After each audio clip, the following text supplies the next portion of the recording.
The Bridge Master's Monologue. The old man sets down his tools and looks across the canyon as the sun begins to set. His voice carries the weight of years and the lightness of hard-won wisdom. You know, I've been building bridges for 40 years now. Not the kind engineers draw up in offices with perfect calculations and unlimited budgets. The kind that connect places people said couldn't be connected. The kind that span gaps everyone else walks away from. People always ask me the same question: how do you know it's possible? And I tell them, I don't. I never know if it's possible. I only know that the gap exists and someone needs to try. When I was young, much younger than you, I stood on the edge of my own canyon. It was different from this one. It was the space between who I was and who I needed to become to survive in a world that didn't particularly want me. I was foreign, different, awkward in ways that made others uncomfortable. I spoke with an accent they mocked. I thought differently than they expected. I looked at problems from angles that confused them. For years, I stood on that edge, measuring the distance, calculating the risks, planning the perfect crossing. I had notebooks full of strategies, theories about how acceptance worked, analyses of social dynamics that would have impressed university professors. I knew everything about why the gap existed and how it had formed.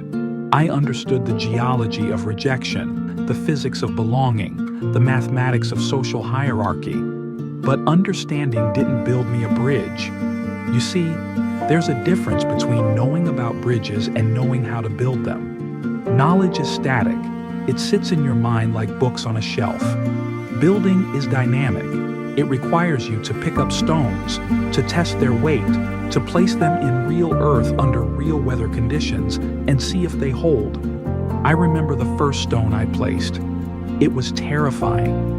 Not because the stone was heavy, but because placing it meant I had stopped analyzing and started committing. It meant I believed the bridge was possible, even though I had no proof. It meant I was willing to be wrong in public, to fail where others could see. That first stone, it wasn't perfect. It wobbled slightly. It wasn't positioned exactly where my careful plan suggested it should go, but it was real. It existed in the world rather than just in my imagination.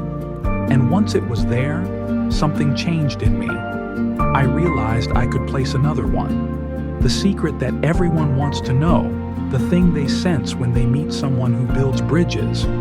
It's not that we're fearless. It's not that we have special knowledge or mystical insight. It's that we've learned to place stones while afraid. We've learned to build while uncertain. We've learned to work with imperfect materials in imperfect conditions toward an outcome we can't guarantee. Most people wait for certainty before they begin. They want to know the bridge will work before they start building it. They want to feel confident before they take risks. They want to be liked before they reveal themselves. They want to succeed before they try. But bridges aren't built by certain people. They're built by people who understand that certainty is the reward for building, not the prerequisite for it. I've noticed something about the people who stop to watch me work. They fall into two categories. The first group looks at the gap and sees impossibility. They calculate the distance, estimate the materials needed, consider the weather patterns, and conclude it can't be done, or at least not by them, not now, not with what they have available. The second group looks at the gap and sees the bridge that could exist. They don't ignore the distance or pretend the challenge isn't real, but they see potential where others see obstacles. They look at loose rocks and imagine foundations. They look at rough timber and envision arches. They look at empty space and see connection. The difference between these groups isn't intelligence. Often the first group is more analytically sophisticated. It isn't resources. Many of them have more materials to work with than the second group. The difference is relationship to uncertainty. The first group treats uncertainty as a problem to be solved before action can begin. The second group treats uncertainty as the context within which all meaningful action occurs. They've made peace with not knowing whether their bridge will work. They're comfortable beginning before they can see the end. This comfort with uncertainty, this is what people sense as power. It's not mystical or magical, it's practical. When you're no longer paralyzed by the fact that you don't know how things will turn out, you can begin. When you can begin, you can learn. When you can learn, you can improve. When you can improve, you can eventually succeed at things that seemed impossible when you started. But here's what I've learned that took me years to understand. The bridge you end up building is never exactly the bridge you planned. The canyon changes as you work.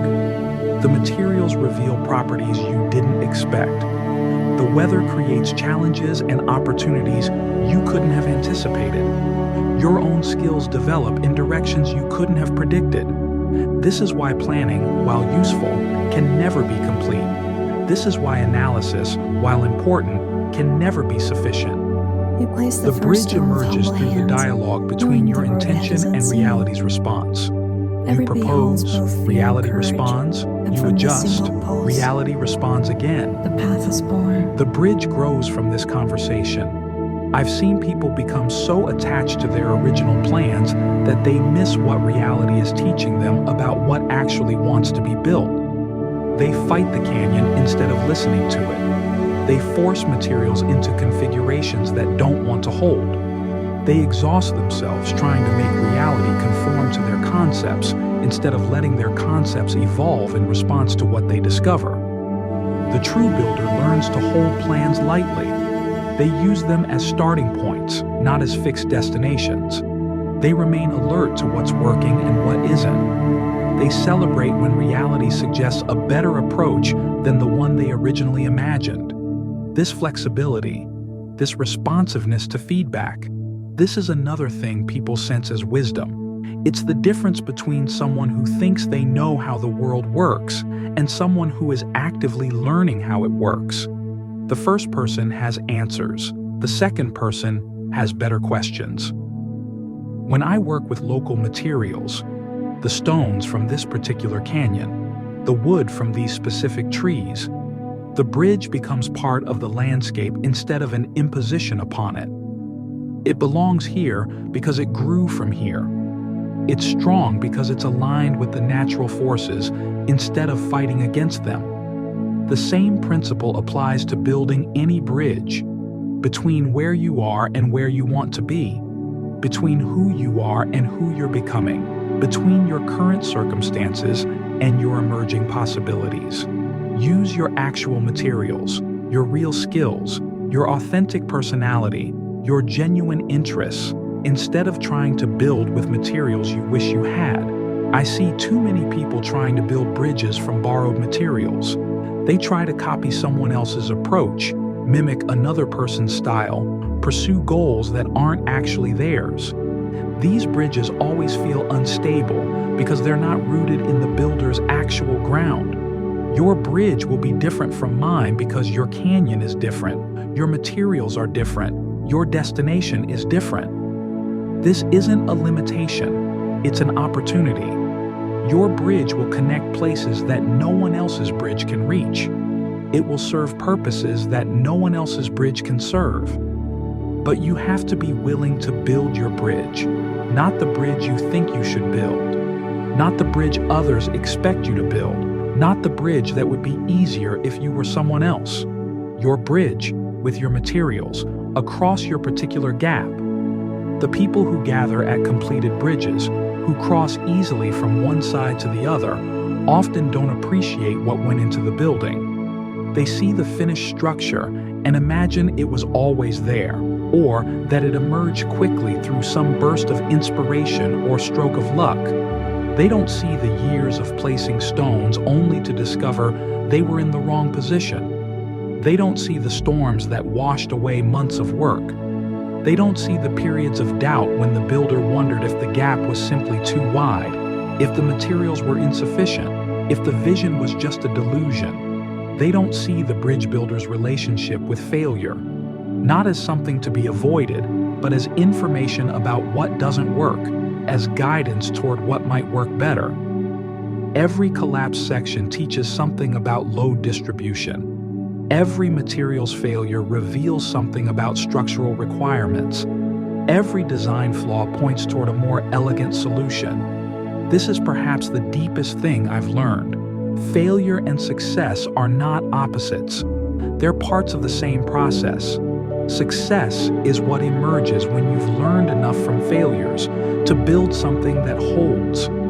The people who never start building, who spend their lives analyzing the gap and planning the perfect bridge, never experience either failure or success. They remain safe from disappointment, but they also remain separate from their possibilities. The people who start building but abandon the project at the first sign of difficulty experience failure but never learn from it. They treat each setback as evidence that the bridge is impossible rather than as information about how to build it better. But the people who start building and continue building, who treat each failure as education and each partial success as encouragement, these people eventually find themselves standing on bridges they couldn't have imagined when they placed their first stone. The bridge I'm completing today, this is my 7th bridge. The first 6 taught me everything I needed to know to build this one. And this one is teaching me what I'll need to know for the 8th. Each bridge has been different. Each has required new solutions to new problems. But each has also built upon the skills developed through building the previous ones. Experience compounds, capability accumulates. What seems impossible at Bridge 1 becomes routine by Bridge 7. This is why I no longer worry about whether I can build any particular bridge. I know I can build bridges. I've done it before. The question is not whether it's possible. The question is, what this particular bridge will teach me that I don't yet know. People often ask me about the loneliness of bridge building. It's true that much of the work happens in solitude, with only your tools and materials and the growing structure for company. It's true that others often can't see the bridge until it's nearly complete, so they can't share your vision during the long middle phases when everything looks like scattered stones and partial arches. But building bridges also connects you to something larger than yourself. Every bridge I've built has been discovered by other bridge builders. They recognize the work, even if they're building in completely different canyons with completely different materials. There's a community of builders that spans geography and culture and time. When you're placing stones, you're participating in an ancient human activity. You're joining the lineage of people who see gaps and imagine connections, who envision what could exist and work to make it real. You're adding your voice to a conversation that began when the first human looked across the first unbridgeable space and refused to accept that it was unbridgeable. This sense of participation in something timeless and universal. This is another thing people recognize as power. Not personal power over others, but power that flows through you from your connection to the larger pattern of creation and building and connection. The bridge becomes a gift, not just to yourself for the freedom to cross, but to everyone who will cross after you. You're creating possibility that didn't exist before. You're making connection available where separation used to be the only option. As I near the end of this bridge, I feel the familiar mixture of satisfaction and anticipation. Satisfaction because this particular gap will soon be spanned, this particular challenge resolved. Anticipation because completing this bridge will reveal new horizons, new gaps that could be bridged, new connections that could be made. This is the final secret, the one that perhaps matters most. Building bridges doesn't end the work of bridge building. It reveals new work. Success doesn't reduce challenge. It increases capacity for larger challenges. Achievement doesn't bring arrival. It enables departure toward greater achievements. The person who builds their first bridge discovers they can build bridges. The person who builds their 7th bridge discovers that bridge building is not a project, but a way of life. So when you're standing at the edge of your own gap, measuring the distance and wondering if it's possible, remember this: the bridge already exists in potential. Your job is not to create that potential. It's to actualize it. Stone by stone, beam by beam, day by day. The canyon doesn't care about your fear. The stones don't require your confidence. The bridge doesn't demand that you feel ready. The work only asks that you begin, that you continue, that you learn as you go. And when you're standing on the far side, looking back at what you've built, you'll understand what I understand now. The bridge was never the real destination. The bridge was the becoming. The crossing was never the real achievement. The crossing was the transformation. You don't build bridges to get to the other side. You build bridges to become the person who can build bridges. He picks up his tools as the last light fades, and you can hear his footsteps on solid planks as he walks across what was once impossible space.